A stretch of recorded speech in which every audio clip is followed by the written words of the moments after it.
বিচার ফায়সালা হয় তখন তাদের অবস্থা। আর আল্লাহ পাক রব্বুল আলামিন বলছেন তাদের অবস্থা। আল্লাহ পাক রব্বুল আলামিন বলছেন যখন বিচার ফায়সালা পার্লামেন্ট অফিস আদালত কোর্টকারী কিভাবে চলবে আল্লাহ রব্বুল আলামিন ঘোষণা করে দিলেন। সূরা আন-নিসা আয়াত নম্বর 112 আল্লাহ তাআলা ঘোষণা করে দিলেন ইন্না আনজালনা ইলাইকাল কিতাবা বিল হাক্কি লিতাহকুমা বাইনান নাসি বিমা আরাকাল্লাহ। আল্লাহু আকবার।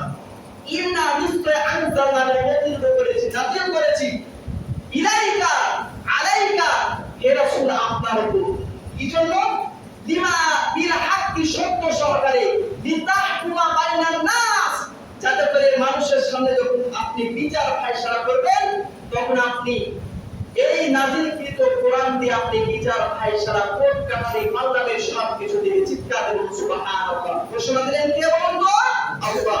সূরা নিসা আয়াত নম্বর 112। যখন আমাদের দেশের মধ্যে যখন বিচার ফায়সালা হয় তখন বিচারের সানিটা কিভাবে জানেন? আমার দিকে তাকান, আমার দিকে লক্ষ্য করেন। এই মুখের মধ্যে একটা সিগারেট নেবেন, নেওয়ার পর একটা ছানি কুপা অর্থাৎ ছানি বিচার টানবে, এবার টান নিচে আর একটা উপর দিকে ধোঁয়া ছেড়েছে। অথচ আল্লাহ পাক রব্বুল আলামিন বলেছেন না এই কোরআন দিয়ে তোমাকে বিচার ফায়সালা চালাতে হবে। ঘোষণাটা কার? আর যদি আল্লাহর আইন আল্লাহর জমিনে বাস্তবায়িত না হয় তাহলে তাদের ব্যাপারে কি বলছেন?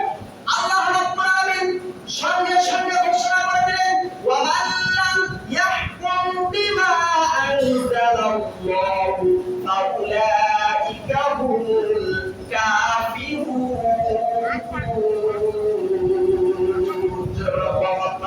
যারা আল্লাহর বিধান আল্লাহর আইন মানতে চায় না, কোরআনটাকে এইভাবে ফেলে দেয়, তোয়াক্কা করে না, এই সমস্ত ব্যক্তিরা আমি আল্লাহ তাআলা ঘোষণা করলাম এরা হচ্ছে কাফির। এরা কি বলতো? কাফির।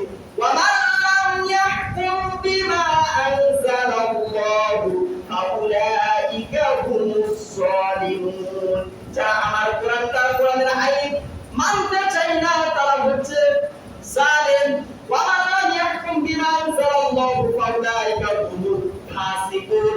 আর যারা আমার কোরআনের আইন আমার জমিনে বাস্তবায়ন করে না, কায়েম করতে দেয় না, এরা হচ্ছে ফাসিক। ঘোষণা করলেন কে? আল্লাহ।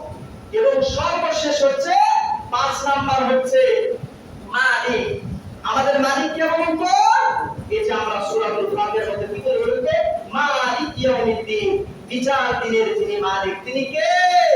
আল্লাহ পাক রব্বুল আলামিন।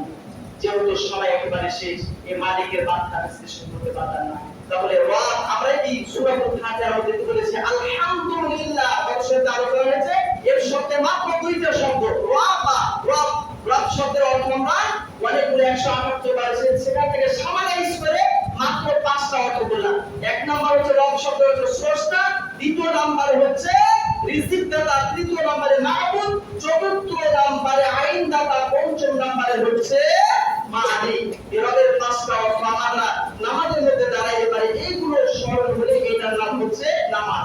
অথচ আমাদের এগুলো ধ্যান ধারণা থাকে না। আল্লাহ তাআলা আমাদের বুঝার এবং আমল করার তৌফিক দান করুন। ওয়া আখির দাওয়ানা আলহামদুলিল্লাহি রাব্বিল আলামিন। আসসালামু আলাইকুম ওয়া রাহমাতুল্লাহি ওয়া বারাকাতুহু।